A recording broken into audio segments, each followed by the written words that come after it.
ditemukan di dalam koper di depan stasiun. Jasad Nitu Solanki menyimpan sebuah rahasia yang kelam. Siapa yang tega melakukannya? Inilah kisah tragis dari wanita muda bertato merak yang penuh dengan pengkhianatan. Nitu Solanki lahir dan dibesarkan di Patiala, India. Dia berasal dari keluarga yang sederhana. Ayahnya, Kartar Singh Solanki, merupakan pengusaha peternakan sapi perah dan seorang agen properti. Nitu dikenal sebagai gadis pemberani dan juga mandiri. Dia berhasil meraih gelar sarjana hukum di Universitas Delhi. Gaya hidupnya yang modern dan independen sering menjadi perbincangan di lingkungan tempat tinggalnya yang masih konservatif. Di sekitar tahun 2009, Nitu bertemu dengan Raju Gehlot, seorang mantan pramugara Air India. Awalnya Raju tampak berwibawa dan juga menarik. Dia memikat Nitu dengan kepribadian yang penuh percaya diri dan gaya hidup kosmopolitan. Sayangnya, hubungan ini dipenuhi dengan gejolak dan juga kekerasan. Tetangga mereka melaporkan bahwa pasangan ini sering bertengkar hebat dan Nitu diduga mengalami kekerasan fisik. Raju dikenal sebagai sosok yang temperamental dan kasar. Nitu diduga menjadi korban kekerasannya, namun dia enggan meninggalkan Raju. Bahkan saat keluarganya mendesaknya untuk berpisah. Di pertengahan tahun 2010, Nitu memberitahu keluarganya bahwa dia akan bekerja di Singapura.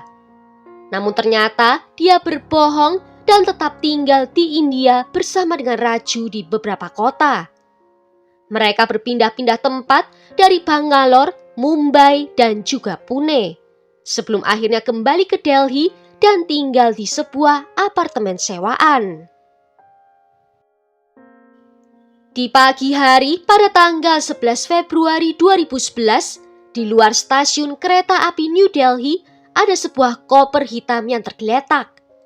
Awalnya orang-orang mengira pemilik koper itu mungkin hanya pergi sebentar saja.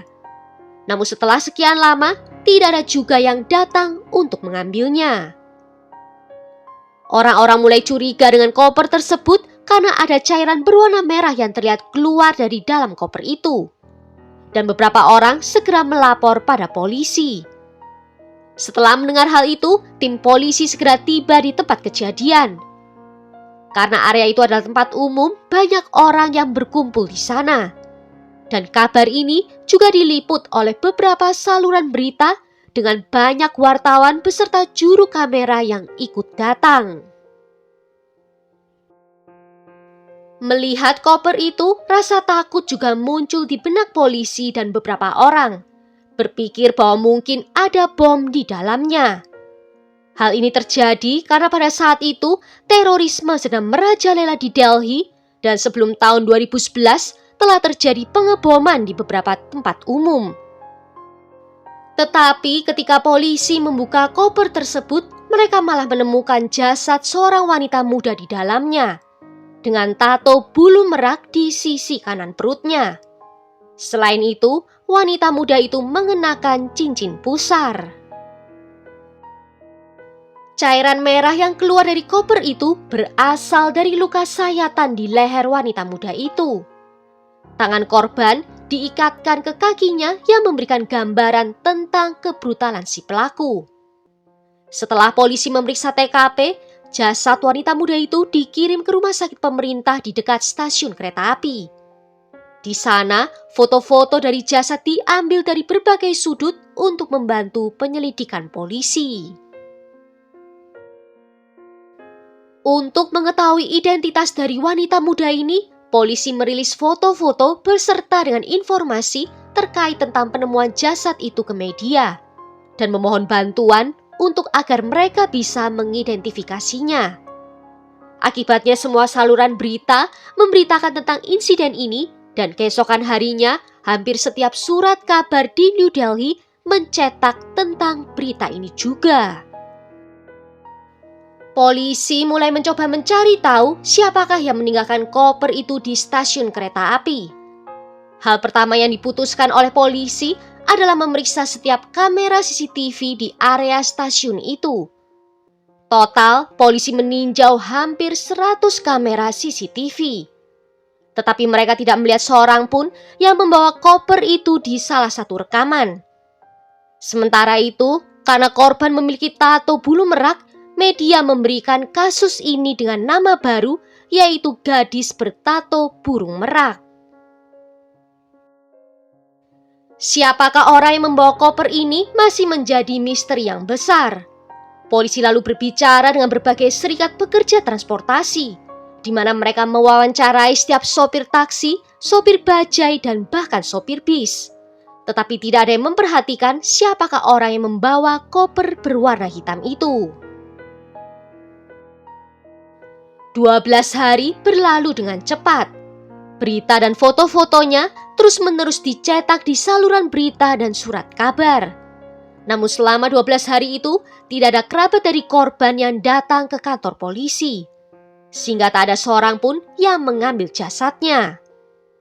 Akhirnya, polisi mengkremasi jasadnya pada tanggal 23 Februari 2011. Namun, keesokan harinya, seorang pria tua bernama Carter Singh Solanki mendatangi kantor polisi setempat. Dan dia memberitahu polisi di sana bahwa wanita muda yang ditampilkan di surat kabar dan di saluran berita adalah putrinya yang bernama Nitu Solanki. Polisi menjadi terkejut dan bertanya kepada Carter kenapa dia baru muncul sekarang. Carter menjawab karena putrinya itu telah memberitahu mereka bahwa dia mendapatkan pekerjaan di Singapura. Karena itu, dia dan istrinya selalu berasumsi bahwa putri mereka berada di Singapura. Selain itu, Carter mengatakan bahwa pada tanggal 10 Februari, sehari sebelum jasad Nitu ditemukan, Nitu berbicara kepadanya melalui video call. Pada saat itu, Nitu memberitahu orang tuanya bahwa dia akan segera mendapatkan cuti dan akan kembali ke India di antara tanggal 11 hingga 24 Februari. Selama video call itu, orang tua Nitu melihat perban di kepala putrinya, namun ketika ditanya tentang hal itu, Nitu mengatakan bahwa dia telah jatuh dari tangga dan kepalanya terluka. Polisi lalu menanyakan kepada Carter mengapa mereka tidak khawatir tentang putri mereka ketika dia tidak ada kabarnya di antara tanggal 10 hingga 24 Februari. Carter menjawab bahwa ponsel Nitu sudah tidak aktif lagi. Kakak Nitu juga memberitahu polisi bahwa Nitu kerap melakukan hal itu jika dia sedang sibuk. Namun biasanya dia akan memberitahu orang tuanya terlebih dahulu bahwa dia tidak dapat menelpon mereka selama beberapa hari. Informasi dari keluarga Nitu menimbulkan pertanyaan yang besar. Jika Nitu berada di Singapura, bagaimana mungkin jenazahnya bisa berakhir di New Delhi? Polisi mulai menyelidiki latar belakang Nitu. Kasus ini juga sekarang telah dilimpahkan dari pihak kepolisian biasa ke Departemen Investigasi Kriminal. Tim investigasi kriminal terus-menerus menginterogasi anggota keluarga Nitu serta beberapa teman kerjanya. Dan selama proses itu, tim investigasi menemukan detail info yang sangat penting, yaitu tentang hubungan Nitu dengan Raju. Saat itu, nama Raju adalah satu-satunya tersangka di catatan kepolisian, dan polisi mulai menyelidiki lebih lanjut tentang hubungan antara Nitu dengan Raju. Saat menyelidiki Raju, polisi mendatangi rumahnya. Namun keluarga Raju mengatakan bahwa dia sudah hampir 10 bulan tidak pulang ke rumah. Setelah kematian itu, Raju menghilang dan berhasil menghindari penangkapan polisi. Polisi mulai curiga bahwa Nitu mungkin berbohong kepada keluarganya tentang pekerjaannya di Singapura dan dia tinggal bersama Raju di India. Untuk memastikannya, polisi pergi ke Bandara Internasional Delhi dan mereka tidak menemukan adanya nama Nitu di daftar keberangkatan. Setelah menemukan kebenaran ini, kecurigaan polisi terhadap Raju semakin meningkat. Pada tanggal 6 Maret 2011, polisi menangkap sepupu Raju yang bernama Navin Shaukin. Navin mengatakan bahwa pada bulan April 2010, Nitu dan Raju sudah mulai tinggal bersama dan mereka berencana untuk menikah. Namun Nitu tahu bahwa keluarganya tidak akan pernah menyetujui pernikahannya dengan Raju. Karena hal tersebut, Nitu mengarang cerita tentang mendapatkan pekerjaan di Singapura. Saat tinggal di Bangalore, keduanya bekerja di sebuah perusahaan call center. Namun suatu hari, Raju dalam pengaruh alkohol, dia terlibat perkelahian dengan beberapa orang. Dan karena kejadian ini, keduanya harus meninggalkan Bangalore dan kembali ke Delhi di bulan Desember 2010. Setelah kembali ke Delhi, mereka berdua sama-sama menganggur dan mulai tinggal di apartemen. Navin mengungkapkan bahwa pada pukul 5 pagi di tanggal 11 Februari, Raju menelponnya dan meminta untuk meminjam mobilnya. Saat polisi bertanya mengapa Raju membutuhkan mobilnya, Navin tidak memberikan jawaban pasti. Nitu adalah seorang wanita muda yang keras kepala dan Raju adalah seorang pria yang temperamen, yang sering menyebabkan pertengkaran di antara keduanya. Dalam salah satu pertengkaran itu, Nitu mengatakan kepada Raju bahwa keluarganya cukup kaya dan memiliki beberapa properti. Dan dia menyuruhnya untuk meminta bagiannya kepada ayahnya. Raju setuju dengan Nitu, tetapi dia tidak pernah membicarakannya kepada ayahnya sendiri. Nitu menjadi sangat frustasi dengan semuanya. Dan pada tanggal 10 Februari 2011, Nitu menelpon ke kakak perempuan Raju. Nitu menceritakan semua yang ada di dalam pikirannya. Tetapi ketika kakak Raju menolak untuk membantu, Nitu mulai berbicara dengan marah. Setelahnya, kakak Raju menelpon adiknya dan menceritakan tentang percakapannya dengan Nitu. Dan hal ini menyebabkan pertengkaran hebat di antara Raju dan Nitu. Perkelahian ini meningkat begitu hebat, sehingga dalam kemarahannya, Raju mengambil pisau dapur dan menyerang Nitu dan melukai lehernya.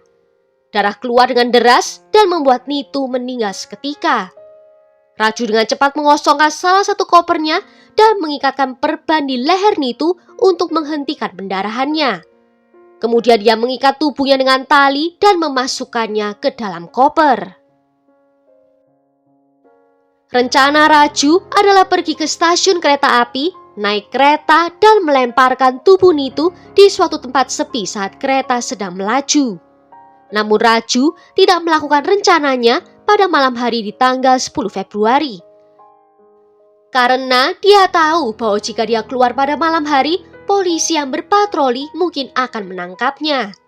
Sehingga baru keesokan paginya, Raju menelpon sepupunya untuk meminjam mobil. Raju menceritakan seluruh kejadian pada sepupunya.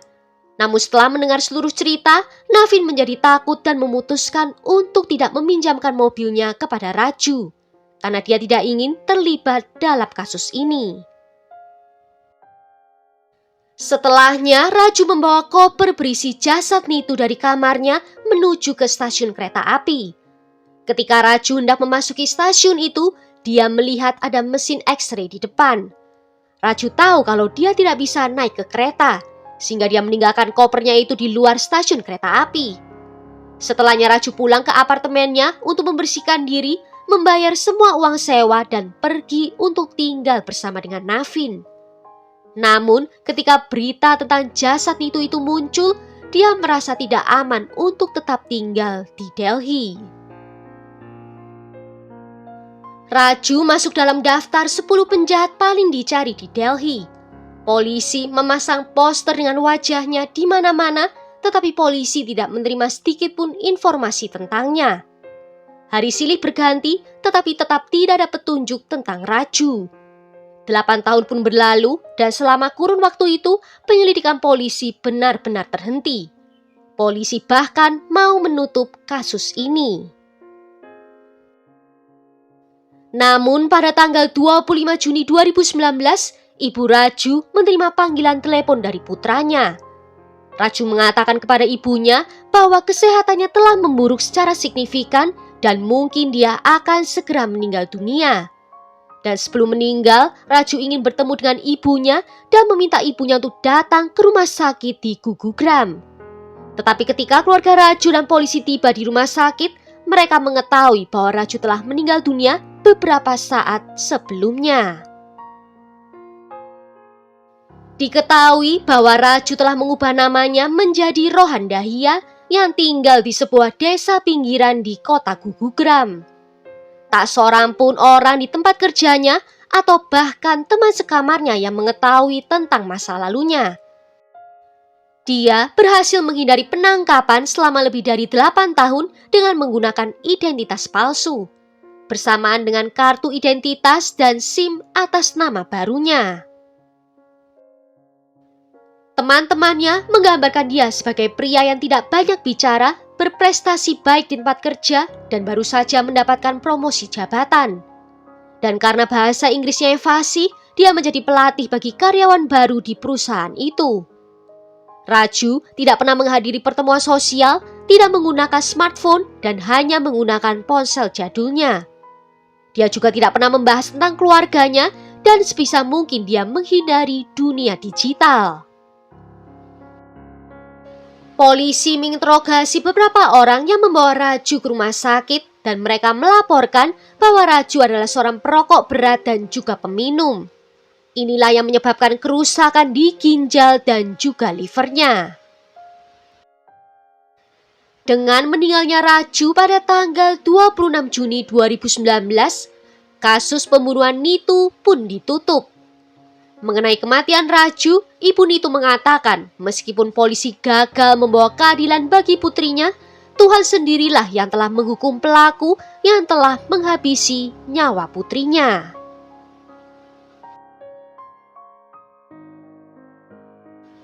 Well, sampai di sini dulu kisah ini. Tulis ya pendapat kalian tentang kasus ini di kolom komentar.